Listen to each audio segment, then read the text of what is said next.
मन्त्री परिषद पुनर्गठनको तयारी, जनमतकी अनिता मन्त्री बन्ने। काठमाडौँ र बुढालिलकण्ठ नगरपालिकाको कुरा मिल्यो, 7 तलेमा डोजर चल्यो। सुनकाण्डमा पक्राउ परेका अडुकी आलपत्र थुनामुक्त सुनिल शर्मा भन्छन् प्रधानमन्त्रीले गुनासो पैँचो हत्कडी लगाएर दिनुभयो, धन्यवाद। सुन तस्करीको तथ्य बाहिर आउने डरले सरकारले सांसद शर्मालाई हत्कडी लगायो भन्दै नेकपा एमालेका अध्यक्ष केपी ओलीको भनाई। शेरबहादुर देउबाले पेल्न थालेको निचोड सहित गगन र शेखर खुशामद आयल निगममा व्यथिति, माथिल्लो तहको तलब भत्ता दिएर कनिष्ठलाई हाकिम।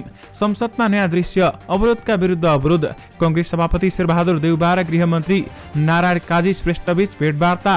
चोरी भएर अमेरिका पुगेका 29वटा बहुमूल्य सम्पदा फिर्ता। 47 वर्षपछि रुसले प्रक्षेपण गर्यो चन्द्रमामा अन्तरिक्षयान। भारतले नेपाली गोलभेडा आयातमा लगाएको प्रतिबन्ध हटायो। कपनमा खरे खोला खोल्न महानगरले चलायो डोजर। आयल निगम गण्डकी प्रदेश प्रमुख चित्तरञ्जन दासलाई कारबाही गर्न अख्तियारलाई पत्राचार। त्रिभुवन विमानस्थलबाट 7 महिनामा 25 लाखले गरे अन्तर्राष्ट्रिय हवाई यात्रा। प्राधिकरणले आफ्नो अधिकारको दुरुपयोग गर्यो भन्दै सिमरिक एयरको भनाई। सीआईबीको अपरेसन फोक्सट्रोट चार्ली प्रकरणमा थप एक चिकित्सक पक्राउ। नेपालको जन नजिक सर्यो न्यूनचापीय रेखा, आजदेखि फेरि धेरै ठाउँमा वर्षा हुने। नेपाली नर्स पलायन हुने परिस्थितिलाई रोक्न सरकार लागि पर्छ भन्दै प्रधानमन्त्री प्रचण्डको भनाई। सीके राउत नेतृत्वको जनमत पार्टी आइतबार सरकारमा सहभागी हुने। प्रहरीद्वारा विद्युतीय कारोबार ऐनको बारम्बार दुरुपयोग। 100 किलो सुन प्रकरणमा व्यापारी रोहन अडुकिया पक्राउ। पर्यटक बसमा भेटियो 35 लाख नक्कली नोट, 9 जना पक्राउ। ललिता निवास प्रकरणमा बयान दिन तयार छु भन्दै बाबुराम भट्टराईको भनाई। पक्राउ परेको भोलिपल्टै रिहा भए सांसद शर्मा। प्रधानमन्त्री र गृहमन्त्री विरुद्ध आक्रामक अभिव्यक्ति। सुनिल शर्मालाई के आधारमा अदालतले दियो छाड्ने आदेश, यसबारे महत्त्वपूर्ण जानकारी। रिहा भएपछि सुनिल शर्माको प्रतिक्रिया। राज्य सत्तामा टिकिरहन प्रधानमन्त्री र गृहमन्त्रीले पक्राउ गर्न लगाए। गौर हत्याकाण्ड बारेमा जसपाको विज्ञप्ति प्रति आम जनता पार्टीको आपत्ति। एमालेले आवेगमा संसद अवरुद्ध गर्यो भन्दै महामन्त्री शर्माको भनाई। सुन तस्करीको सत्य बाहिर आउने डरमा सरकारले संसदमा एमालेलाई बोल्न दिएन भन्दै नेकपा एमालेका अध्यक्ष केपी ओलीको भनाई। बालकृष्ण खान र मीनबहादुर गुरुङले पनि हिरासत बाहिरबाटै मुद्दा लड्न पाउनुपर्छ भन्दै सुनिल शर्माले भने। सुन प्रकरण पक्राउ परेका अदुकियालाई राजस्वले बुझ्न मानेन, विमानस्थलमै फर्काइयो। र आजको स्वास्थ्य सम्बन्धी समाचारमा सुत्ने कोठामा बिर्सेर पनि के कुराहरू राख्नु हुँदैन अथवा के 5 चीज राख्नु हुँदैन, यसबारे महत्त्वपूर्ण जानकारी पनि आजकै भिडियोमा। दर्शक महानुभावहरू नमस्कार। स्मार्ट खबरको न्युज बुलेटिनमा यहाँहरूलाई हार्दिक स्वागत छ। म आर्यन न्युपाने। आज मिति विक्रम सम्वत 2080 साल साउन 27 गते शनिबार, ईस्वी सम्वत 2023 अगस्त 12 तारिक। आज अधिक साउन कृष्ण एकादशी, परमा एकादशी व्रत, अन्तर्राष्ट्रिय युवा दिवस रहेको छ। अन्तर्राष्ट्रिय युवा दिवसको तपाईहरुमाझ स्मार्ट खबरको तर्फबाट हार्दिक मङ्गलमय शुभकामना। सदाझै आज पनि हामी उपस्थित भएका छौँ आजका मुख्य समाचारहरू लिएर। हामीलाई अन्तिमसम्म हेर्नुहोला अनि हाम्रो मेहनतका लागि यो भिडियोमा एउटा लाइक अवश्य गर्नुहोला। दर्शक महानुभावहरू पलपलको न्युज अपडेटका लागि हाम्रो च्यानललाई सब्स्क्राइब गरी नजिकै आउने बेल आइकनलाई क्लिक गर्नुहोला। कहाँबाट हेर्दै हुनुहुन्छ अनि के कस्तो लाग्दैछ आफ्ना कुराहरू तलको कमेन्ट बक्समा कमेन्ट गर्नुहोला। दैनिक रूपमा हेर्नुहुन्छ भने रेगुलर भनेर लेख्नुहोला। आज पहिलोचोटि हो भने फर्स्ट टाइम लेखिदिनु होला। दर्शक महानुभावहरू देशभित्रबाट हेरिरहनु भएको छ भने आफू रहेको गाउँ ठाउँ सहर अनि जिल्लाको नाम लेखिदिनु होला। यदि विदेशबाट हेरिरहनु भएको छ भने कुन देशबाट हेरिरहनु भएको छ त्यो कुरा पनि तलको कमेन्ट बक्समा कमेन्ट गरिदिनु होला। आउनुहोस् दर्शक महानुभावहरू आजका मुख्य समाचार सुरु गरौं सुनिल शर्माको प्रसंगबाट।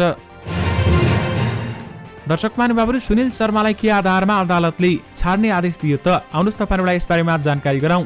मेडिकल कलेज सञ्चालक समेत रहेका प्रतिनिधि सभा सदस्य सुनिल शर्मालाई काठमाडौँ जिल्ला अदालतले रिहा गर्ने आदेश दिँदा मुख्यतः दुईवटा कारणलाई आधार बनाएको छ। काठमाडौँ जिल्ला अदालतका न्यायाधीश दण्डपामणि शर्माको एकल इजालतले सुनिल शर्मा भागी जाने सम्भावना नदेखिएको र निजले प्रमाण लोप वा नष्ट गर्ने अवस्थाको विद्यमानता समेत नरहेको कारण देखाएर उनलाई रिहा गर्ने आदेश दिएको हो।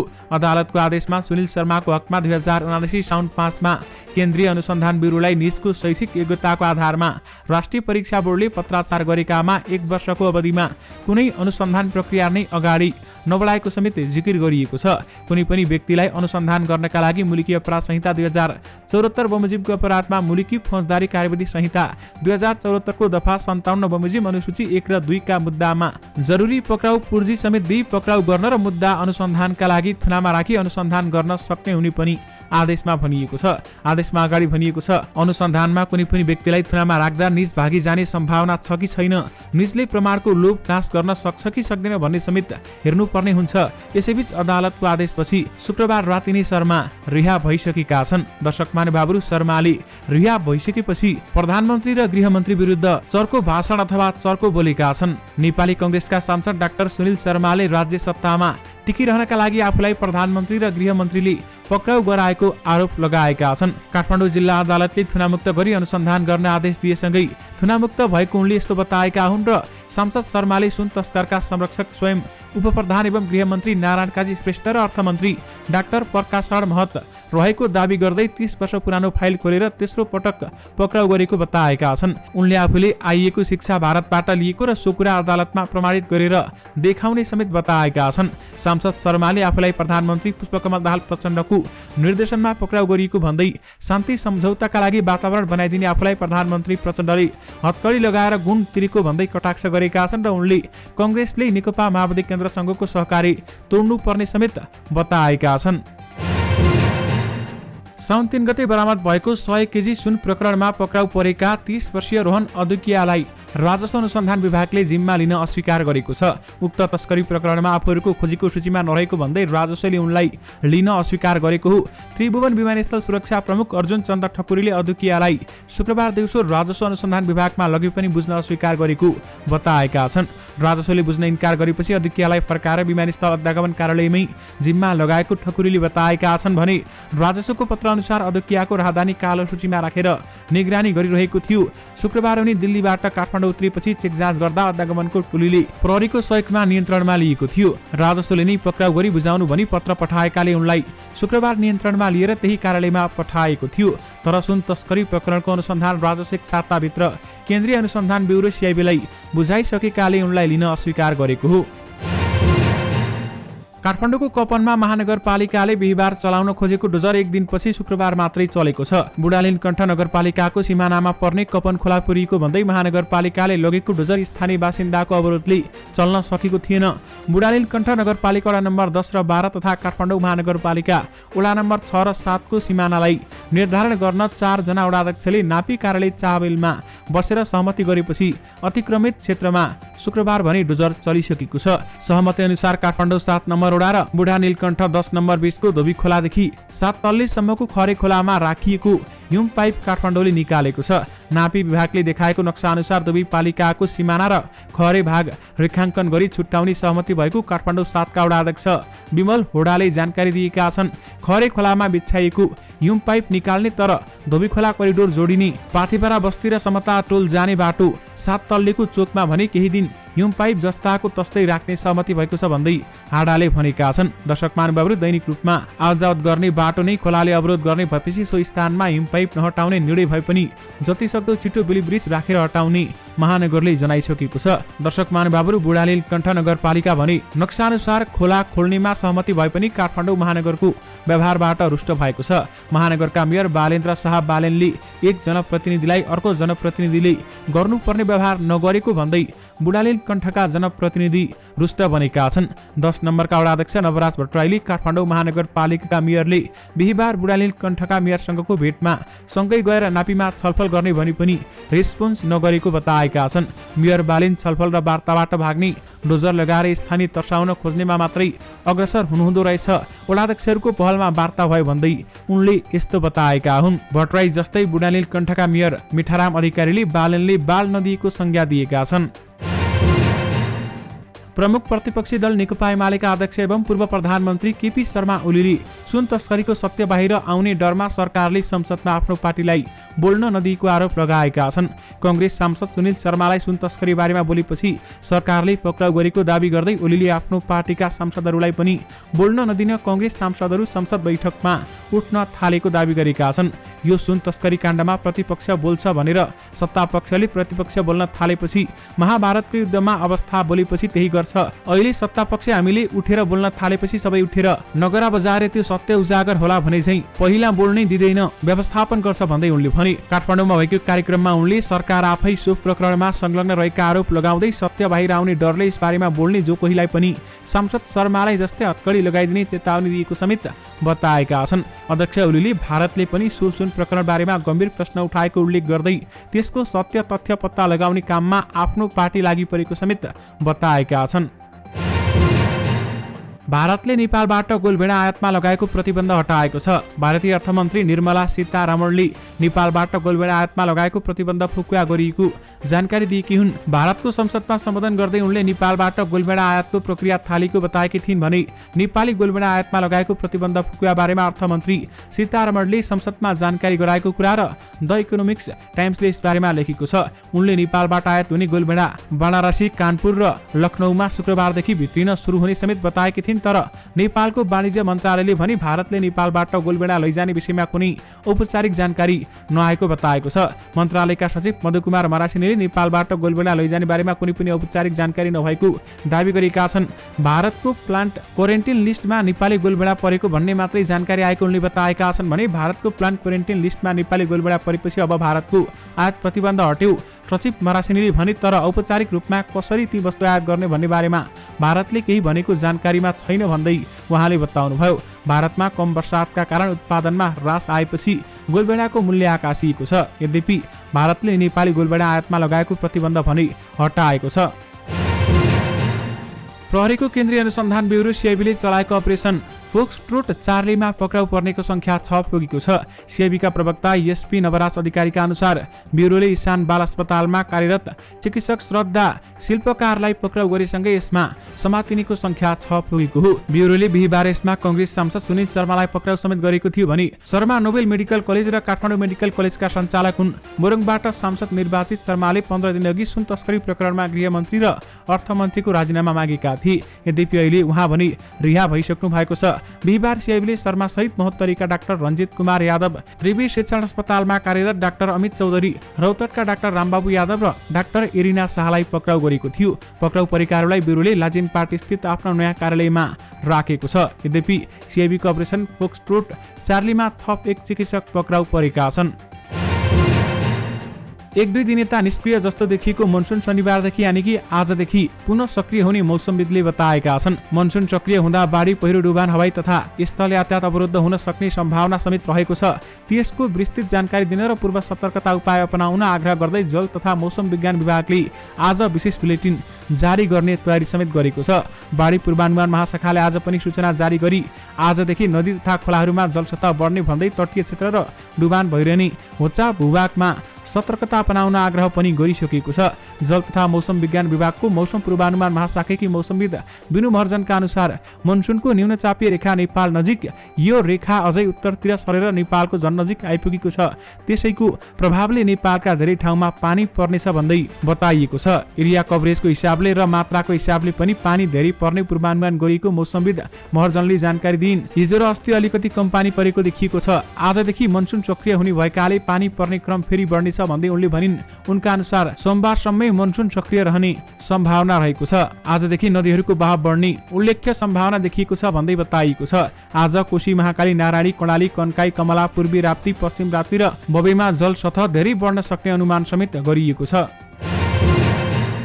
सीके राउत नेतृत्वको जनमत पार्टी प्रधानमन्त्री पुष्पकमल दाहाल प्रचण्ड नेतृत्वको सरकारमा सहभागी हुने भएको छ। प्रधानमन्त्री र जनमत निकट स्रोतका अनुसार पार्टी आइतबार सरकारमा सहभागी हुने भएको हो। राष्ट्रपति कार्यालयमा नाम पुगिसकेको छ। मन्त्रालय भने टुङ्गो लगाइएको छैन। स्रोतले भन्यो, गत पुसमा प्रचण्ड नेतृत्वको सरकारमा सहभागी भएको जनमतले चैतमा सरकार छाडेको थियो। जनमतका तर्फबाट मन्त्री बनेका खानेपानी मन्त्री अब्दुल खानले चैत 17 गते राजीनामा दिएका थिए भने जनमतले उद्योग र कृषि मध्ये एक मन्त्रालय दावी गरेको थियो। दुई मध्ये कुनै पनि नपाएपछि जनमत सरकारबाट बाहिरिएको थियो। सरकार छाडेको करिब 4 महिनापछि जनमत फेरि सरकारमा सहभागी हुन लागेको हो। यसअघि सरकारमा सहभागी हुन जनमतले अनिता देवी शाहलाई सिफारिस गरेको थियो। स्रोतका अनुसार जनमत पार्टीले सङ्घीय मामिला तथा सामान्य प्रशासन मन्त्रालयको जिम्मेवारी मागेको हो। अहिले माओवादीका अमरलाल मोदी यो सङ्घीय मामिला तथा सामान्य प्रशासन मन्त्रालयका मन्त्री रहेका छन्। यद्यपि प्रधानमन्त्री पुष्पकमल दाहाल प्रचण्डले जनमत पार्टीकी सांसद अनिता देवी शाहलाई मन्त्री नियुक्त गर्न लागेका छन्। प्रचण्ड मन्त्री परिषद अहिले नै 25 सदस्यीय रहेको छ। उनीहरूमध्ये एकलाई हटाएर शाहलाई मन्त्री बनाउने तयारी गरिएको हो। लुम्बिनीबाट काठमाडौँ आउँदै गरेको पर्यटक बसमा 35,73,000 रुपियाँ नक्कली नोट भेटिएको छ। बिहिबार नागढुङ्गामा लु 1 प 5 नम्बरको पर्यटक बस चेक जाँचको क्रममा चाउचाउको कार्टुनमा र्याप गरी डिकीमा राखिएको अवस्थामा 1,000 दरका 3,573 थान नक्कली नोट बरामद गरिएको काठमाडौँ प्रहरी परिसरका एसपी कुमोद ढुङ्गेलले जानकारी दिनुभएको छ। नक्कली नोट बरामद भएको गाडीका चालक र सहचालकलाई नियन्त्रणमा लिएर सोधपुछ गर्दा प्रहरीले थप त्यससँग सम्बन्धित 9 जनालाई पक्राउ गरेको छ। पक्राउ पर्नेमा सिन्धुपाल्चोक बलेफी गाउँपालिका वडा नम्बर 7 का 40 अर्जुन सुवेदी, 25 वर्ष सुनिल कार्की, सुनिल गाउँपालिका 6 का 23 वर्षीय शिव भण्डारी, 23 वर्षीय मिलन भण्डारी र 24 वर्षीय कृष्ण भण्डारी रहेका छन्। त्यसैगरी अन्य केही व्यक्तिहरू रहेका छन्। भक्तपुर चाकनारा नगरपालिका 4 बाट पक्राउ गरिएको उनीहरूको 7 बाट थप 17,02,000 नक्कली नोट समेत फेला पारेको एसपी ढुङ्गेलले जानकारी दिनुभएको छ। त्यस्तै 3 थान मोबाइल, 1 थान स्कुटर, 12 थान मोबाइल र त्यसमा लाग्ने सिम पनि बरामद गरिएको एसपी ढुङ्गेलले बताएका छन्। उनीहरूको 7 बाट प्रहरीले 1 मिटर थान सीपीयू, 1 थान कीबोर्ड, 1 थान माउस, 1 थान computer set, 1 paper cutter machine, 1 थान कलर प्रिन्टर, 1 थान प्रिन्टर पेपर रिम, 1 खुल्ला पेपर 200 पेज र 1 थान नेपाली राहदानी बरामद गरेको समेत बताइएको छ। नक्कली नोट बनाउने र कारोबार गर्नेलाई 5 वर्षदेखि 10 वर्षसम्म कैद र 50,000 देखि 1 लाखसम्म जरिवाना हुने कानुनी व्यवस्था रहेको छ। पूर्व प्रधानमन्त्री तथा नेपाल समाजवादी पार्टी नेसपाका अध्यक्ष डाक्टर बाबुराम भट्टराईले भ्रष्टाचार सम्बन्धी मुद्दाको छानबिनका लागि बलियो र निष्पक्ष आयोग गठन हुनुपर्ने बताएका छन्। विगतका आयोग जस्तो नभई भ्रष्टाचारका सबै फाइल खोल्ने गरी उच्च स्तरीय आयोग गठनको आवश्यकता रहेको उनको भनाइ रहेको छ। बुटवलमा शुक्रबार आयोजित पत्रकार सम्मेलनमा पूर्व प्रधानमन्त्री भट्टराईले भ्रष्टाचार निर्मूल पार्नका लागि व्यक्तिलाई मात्रै कारबाही गरेर नहुने जनाउँदै संरचनागत ढङ्गले जानुपर्ने समेत बताएका छन्। उनले देशको प्रमुख कार्यकारीमाथि नै प्रश्न उठेको अवस्थामा उच्च स्तरीय निष्पक्ष छानबिनका लागि आयोग गठन गर्न आवश्यक रहेको उल्लेख गरेका छन् र संसदमा प्रमुख विपक्षी दल नेकपा एमाले उच्च स्तरीय छानबिन समितिको अथवा गठनको माग गर्नु अधिकारको कुरा भएको भट्टराईको भनाइरहेको छ। ललिता निवास प्रकरणमा सर्वोच्च अदालतले आफूमाथि पनि छानबिन गर्नुपर्ने आदेश दिएको विषयमा उनले आफू सहयोग गर्न तयार रहेको समेत बताएका छन्। 17 वर्ष अघि भएको गौर हत्याकाण्ड बारेमा सरकार र पीडितहरूबीच भएको सहमति बारेमा जनता समाजवादी पार्टी जसपाले शुक्रबार निकालेको विज्ञप्ति प्रति आम जनता पार्टीले आपत्ति जनाएको छ। आम जनता पार्टीका प्रवक्ता चन्दन भूषण शाहले शुक्रबार बेलुका विज्ञप्ति जारी गर्दै गौर हत्याकाण्डका पीडितहरूलाई न्याय दिलाउन तथा अपराधीहरूलाई कानुनी दायरामा ल्याउन साउन 23 गते पीडित र सरकारबीच भएको 5 बुँदे सहमतिको विषयलाई प्रभावित गर्ने गरी जसपाले निकालेको विज्ञप्ति प्रति गम्भीर ध्यानाकर्षण भएको जनाएका छन्। यस दुःखद घटनामा हताश एवं पराजित मनोविज्ञानका साथ जसपाले अहिले आएर विभिन्न जालझेल षड्यन्त्र एवं प्रपञ्चको भरमा वास्तविक अपराधीलाई उन्मुक्ति दिलाउन सकिन्छ कि भनेर हाम्रो पार्टीका अध्यक्षमाथि लगाएको आधारित एवं कपोकल्पित लाछना केवल अपराधी जोगाउने विषयान्तरको दुष्प्रयास भएको हाम्रो बुझाइ छ भन्दै आम जनता पार्टीले विज्ञप्तिमा भनेको छ। जसपाले शुक्रबार पत्रकार सम्मेलन गरी जारी विज्ञप्तिमा गौर हत्याकाण्डमा तत्कालीन माओवादीका नेता प्रभु शाहको हटका कारण भएको बताएको थियो। साथै जसपाले पछिल्लो पटक गौर हत्याकाण्डका पीडित र सरकारबीच भएको सहमति प्रति आपत्ति जनाउँदै रहस्यमय भनेको छ। जसपाको यो धारणा प्रति प्रभु शाह नेतृत्वको आम जनता पार्टीले आपत्ति जनाएको हो। साथै आम जनता पार्टीले देशमा कानुनी शासन र मानवाधिकारमाथि ठाडो प्रहार गर्ने र सुशासन सट्टा आम जनतालाई जंगल राजको प्रत्याभूति दिलाउने जसपाको दुष्प्रयास प्रति चिन्ता व्यक्त गर्दै पीडित परिवार र नेपाल सरकारबीच भएको 5 बुँदे सहमति कार्यान्वयन गर्न माग गरेको छ।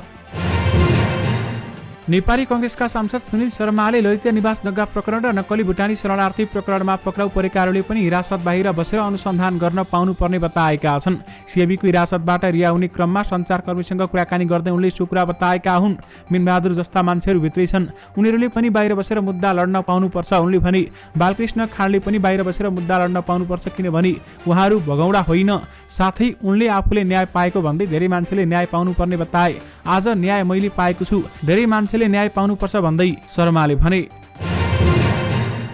दर्शक महानुभावहरू, नेपाल आयल निगममा बेथिति देखिएको छ। माथिल्लो तहको तलब भत्ता दिएर कनिष्ठलाई हाकिम बनाइएको छ। नेपाल आयल निगमको विनिमय हवाई इन्धन डिपो सेनामङ्गलको डिपो प्रमुख हुन 9औं तहको प्राविधिक व्यक्ति हुनुपर्ने गरी दरबन्दी तोकिएको छ। कानुनत इन्जिनियरिङ र मेकानिकल पृष्ठभूमिको उपनिर्देशकले नेतृत्व गर्ने कार्यालयमा 1 वर्षदेखि प्रशासन समूहका 8औं तहका मनोज कुमार ढकाल कार्यालय प्रमुख छन्। निगमको बागमती प्रादेशिक कार्यालय थानकोटको प्रमुखमा अहिले शैलेन्द्र भुषाल रहेका छन्। भुषाल 2 वर्षदेखि यो कार्यालयका प्रमुख हुन् भने उनी 8औं तहका इन्जिनियर समूहका हुन्। निगमको कर्मचारी विनियमावलीले थानकोटको प्रमुखमा प्रशासन समूहको 9औं तहको उपनिर्देशक प्रमुख हुने व्यवस्था गरेको छ। निगम स्रोतका अनुसार इन्धनको ठूलो कारोबार हुने 1 दर्जन बढी कार्यालयमा यसरी कनिष्ठ कर्मचारीलाई एक तह माथिको सेवा सुविधा दिएर निगमले खटाएको छ। यसअघिका कार्यकारी निर्देशकहरूको पालादेखि नै चलिआएको यस्तो विकृतिलाई हालका कार्यकारी निर्देशक उमेश थानीले पनि निरन्तरता दिएका छन्, जसका कारण नियमअनुसार पदस्थापन हुनुपर्ने कर्मचारी जिम्मेवारीविहीन छन् भने कनिष्ठ कर्मचारीले उपल्लो पद र सेवा मार्फत निगमलाई दोहन गरिरहेका छन् र निगम प्रशासनको मिलोमितोमा नेतृत्वले गरेको यस प्रकारको व्यथिति विरुद्ध सतर्कता केन्द्रले समेत छानबिन अगाडि बढाएको छ। संघीय संसदको दुवै सदनमा शुक्रबार नयाँ दृश्य देखा परेको थियो। सत्तारूढ र प्रमुख प्रतिपक्षी दल दुवैको अवरोधको शैलीमा प्रस्तुत भए। एमालेका सांसदहरूले उठेर अवरोध गरिरहेका बेलामा सत्तारूढ सांसदहरूले पनि उठेर विरोध गरे। बिहान 11 बजे बसेको राष्ट्रिय सभाको बैठकमा सुरुमा दलीय आधारमा सांसदहरूले समसामयिक विषयमा धारणा राखे। त्यसपछि अध्यक्ष गणेश प्रसाद तिमिल सेनाले बैठकमा कार्यसूचीमा अगाडि बढाउन खोजेपछि एमालेले अवरोध गर्यो। त्यसपछि अध्यक्ष तिमिल सेनाले एमाले सांसद भैरव सुन्दर श्रेष्ठलाई बोल्न समय दिए। लगत्तै सत्तारूढ दलका सांसदहरू पनि उठेर विरोध गरे। नेपाली कांग्रेसका सांसद रमेश जङ रायमाझीले समय नलिएर तय भएको कार्यसूची अगाडि बढाउन आग्रह पनि गरे। अध्यक्ष तिमिल सेनाले कार्यसूची अगाडि बढाउन खोज्दा ढ्याप भएकाले के भन्न खोजेको हो त्यो सुन्नका लागि एमाले सांसदलाई समय समेत उपलब्ध गराएको जवाब समेत फर्काएका थिए। त्यसकारण संसदमा एउटा नयाँ दृश्य देखियो। अवरोधका विरुद्ध अवरोध पनि गरेको देखियो। दर्शक महानुभावहरू, यसबारेमा तपाईहरूको धारणा के छ? हामीलाई यो भिडियोको कमेन्ट बक्स मार्फत बताउन पनि नबिर्सनुहोला। नेपाली कांग्रेसका सभापति शेरबहादुर देउबा र उपप्रधानमन्त्री तथा गृहमन्त्री नारायण काजी श्रेष्ठबीच भेटवार्ता भएको छ। सत्ता गठबन्धनको प्रमुख घटक कांग्रेसका सभापतिलाई भेट्न गृहमन्त्री श्रेष्ठ उनको निवास धुम्बाराही पुगेका थिए भने देउबाका स्वकीय सचिव भानु देउबाले गृहमन्त्री भेटका लागि आएको पुष्टि गरेका छन्, तर के कुराकानी भएको हो खुलाएनन्। गृहमन्त्री निकट स्रोतले भने समसामयिक विषयमा कुराकानी भएको बताएको छ। नेपालका विभिन्न स्थानबाट चोरी गरी बेचिएका पुरातात्विक महत्त्वका 19औं तथा 20औं शताब्दीका 39 स्थान काठजन्य कलाचित्रहरू र मूर्तिहरू नेपाल फर्काइएको छ। यसको तौल 1611 केजी रहेको छ। यी सबै बहुमूल्य सामग्री हवाई राज्य स्थित भन्सार तथा सीमा सुरक्षा निकायले सन् 2010 मा बरामद गरेको थियो। यी सामानहरू नेपाल तथा तिब्बती सामानहरूको कारोबार गर्ने थोक व्यापारी मार्फत हवाईमा पुगेका थिए। बहुमूल्य सम्पदाहरू उत्पत्तिको मुलुक नेपाल फर्काउन नेपाल सरकारले सन् 2011 मा अमेरिकी सरकारलाई औपचारिक अनुरोध गरेको थियो भने सबै प्रक्रिया पूरा गरेर 11 मे 2023 का दिन अमेरिका स्थित नेपाली राजदूतावासमा हस्तान्तरण कार्यक्रमको आयोजना गरी अमेरिकी सरकारको तर्फबाट नेपाल सरकारलाई दूतावास मार्फत हस्तान्तरण गरिएको थियो। तर सामानको तौलका कारण नेपाल पठाउन सहज नभएकाले अमेरिकाको सान डिएगोका लागि अवैतनिक महावाणिज्य दूत ऋषि पुन्नाखर ढकालको सक्रियता र पहलमा कतार एयरवेजको निशुल्क र ती सामानहरू नेपालसम्म ढुवानी गर्न सहमत भएपछि नेपाली दूतावास अमेरिकाको समन्वयमा ती सामानहरू नेपाल फर्काइएको हो। विशेष गरी चोरी भएर अमेरिका पुगेका 39 वटा बहुमूल्य सम्पदा फिर्ता गरिएको छ। सिमरिक एयरले नेपाल नागरिक उड्डयन प्राधिकरणले आफ्नो अधिकारको दुरुपयोग गरेको आरोप लगाएको छ। प्राधिकरणले शुक्रबारदेखि लागू हुने गरी सिमरिकका सबै हेलिकप्टर ग्राउन्डेड गराएको थियो। सो निर्णयप्रति असहमति राख्दै सिमरिकले बदनियतपूर्ण तरिकाले पूर्वाग्रही ढङ्गले प्रतिशोध साध्ने उद्देश्यसहित यस्तो निर्णय गरेको आरोप लगाएको छ भने सिमरिकका अनुसार 21 साउनमा 7 दिनको समय दिएर प्राधिकरणबाट हिसाब मिलान गर्न पत्र आएको थियो। तर त्यो समय सकिनु अगाडि नै प्राधिकरणले सूचना सार्वजनिक गरेको भन्दै आक्रोश पोखेको हो। विशेष गरी प्राधिकरणले आफ्नो अधिकारको दुरुपयोग गर्यो भन्दै सिमरिक एयरले बताएको छ। प्रधानमन्त्री पुष्पकमल दाहाल प्रचण्डले नेपाली नर्सहरू विदेश पलायन हुने परिस्थितिलाई रोक्न सरकार लागि पर्ने बताएका छन्। स्वास्थ्य तथा जनसङ्ख्या मन्त्री मोहन बहादुर बस्नेत मन्त्री बसेको 100 दिन पूरा भएको अवसरमा आयोजित कार्यक्रमलाई सम्बोधन गर्दै उनले यस्तो बताएका हुन् भने उनले भनेका छन्, हाम्रो सीमावर्ती क्षेत्र नेपालका नर्सहरू अर्को देशमा गएर तालिम लिने पढ्ने र त्यसै यता अन्त जाने जुन परिस्थिति बनेको छ, हामी सबै स्वास्थ्य क्षेत्रमा काम गर्ने मन्त्रालयदेखि सरकारदेखि सबैका लागि ठूलो प्रश्न बनेको छ। यसलाई रोक्न सरकार लागि पर्छ। उनले केही नीतिगत सुधार गरेर नर्सिङ सेवामा देखा परेका चुनौती सामना गर्न सरकार लागि परेको बताएका छन्। उनले नयाँ सङ्कल्पसहित नयाँ प्रतिबद्धतासहित सामाजिक न्याय, सुशासन र समृद्धिको यात्रामा आफू रहेको भन्दै स्वास्थ्य, शिक्षा र जनतालाई सेवा प्रदान गर्ने कुरामा ध्यान केन्द्रित रहेको समेत बताएका छन्। नेपाली कांग्रेसका महामन्त्री विश्वप्रकाश शर्माले प्रतिपक्ष एमाले आवेगमा आएर संसद अवरुद्ध गरेको टिप्पणी गरेका छन्। एक कार्यक्रममा बोल्दै शर्माले प्रतिपक्ष नेकपा एमाले आवेगलाई निषेध गरी विवेक प्रयोग गरे भोलि नै अवरुद्ध संसद खुल्ने बताएका छन्। उनले संसदमा प्रतिपक्षले उठाएका मागमा सत्तापक्ष बहस गर्न तयार रहेको बताए। शर्माले प्रतिपक्षले उठाएको गम्भीर प्रश्नलाई सत्ताले राम्रोसँग ग्रहण गरेको समेत बताएका छन्। यद्यपि एमाले आवेगमा संसद अवरुद्ध गर्यो भन्दै महामन्त्री शर्माको भनाइ रहेको छ। यस वर्ष त्रिभुवन अन्तर्राष्ट्रिय विमानस्थलबाट 7 महिनाको अवधिमा 25 लाख यात्रुले अन्तर्राष्ट्रिय हवाई यात्रा गरेका छन्। जनवरी 2023 देखि जुलाई 2023 सम्ममा 25,12,810 जना हवाई यात्रुले अन्तर्राष्ट्रिय हवाई यात्रा गरेका हुन् भने 7 महिनामा 13,68,337 जना यात्रु नेपालबाट विदेश उडेका छन् भने 11,44,473 यात्रु नेपाल आएका छन्। यो अवधिमा कुल 17,625 वटा उडान अवतरण भएको त्रिभुवन विमानस्थल कार्यालयले जनाएको छ। रुसले करिब 4 वर्षपछि चन्द्रमामा अन्तरिक्ष प्रक्षेपण गरेको छ। स्थानीय समयअनुसार शुक्रबार अगस्त 11 बिहान 8:10 बजे भोस्तोक्नी कस्मोड्रोमबाट रुसले लुना 25 चन्द्र मिसन प्रक्षेपण गरेको हो। युक्रेन युद्धपछि रुसले कुनै पनि अन्तरिक्षयान प्रक्षेपण गरेको यो पहिलो पटक हो। सोयुज 2.1 फ्रिगाट रकेट मार्फत प्रक्षेपण गरेको उक्त मिसनलाई लुना ग्लोब मिसन पनि भनिन्छ। विशेष गरी 47 वर्षपछि रुसले चन्द्रमामा अन्तरिक्षयान प्रक्षेपण गरेको छ। दर्शक महानुभावहरू, आजको स्वास्थ्य सम्बन्धी समाचारमा सुत्ने कोठामा के कस्ता कुराहरू अथवा के कस्ता 5 चिजहरू बिर्सेर पनि राख्नु हुँदैन, आउनुहोस् तपाईहरुलाई यसबारेमा जानकारी गराउँ। हाम्रो जीवनमा वास्तुको विशेष महत्त्व छ, त्यसैले घरमा राखेका हरेक चिजमा निगरानी राख्नुपर्छ। किनभने हामीले केही चिजलाई सही दिशामा राम्रो तरिकाले राख्छौँ भने जीवनमा खुसियाली आउँछ। यी चिज राम्रोसँग नराखेको खण्डमा वास्तुको प्रभावले जीवनमा नकारात्मक असर निम्त्याउन सक्छ। यदि कसैको घरमा वास्तु दोष छ भने घरका सदस्यले कुनै न कुनै समस्याको सामना गर्नुपर्ने हुन सक्छ। वास्तुको प्रभावले पारिवारिक मतभेद पनि निम्तिन सक्छ। त्यसैले वास्तुलाई हामीले नजरअन्दाज गर्नै सक्दैनौँ। विशेष गरी बेडरुममा वास्तुको ठूलो महत्त्व हुन्छ। वास्तुशास्त्रले हामीलाई बेडरुममा केही कुरा राख्नबाट रोक्छ। यस्ता चिज बेडरुममा हुँदा श्रीमान श्रीमतीको सम्बन्धमा पनि दरार निम्तिन सक्छ। भारतको उन्नावका ज्योतिष आचार्य एवं वास्तु जानकार पीडित ऋषिकान्त मिश्रले शयन कक्षमा राख्न नहुने अथवा सुत्ने कोठामा राख्न नहुने केही चिज बारेमा जानकारी दिएका छन्। नम्बर 1, शयन कक्षमा चम्किलो रङ नलगाउनुहोस्। शयन कक्षमा बिर्सेर पनि चम्किलो रङ नलगाउनुहोस्, यसले घरमा नकारात्मकता पैदा गर्छ। बेडरुममा सधैँ नीलो वा हल्का रङको प्रयोग गर्नुपर्छ भने यदि तपाईको कोठामा रातो, सुन्तले वा अन्य गाढा रङ लगाइएको छ भने यसले तपाईको निन्द्रामा प्रभाव पार्छ।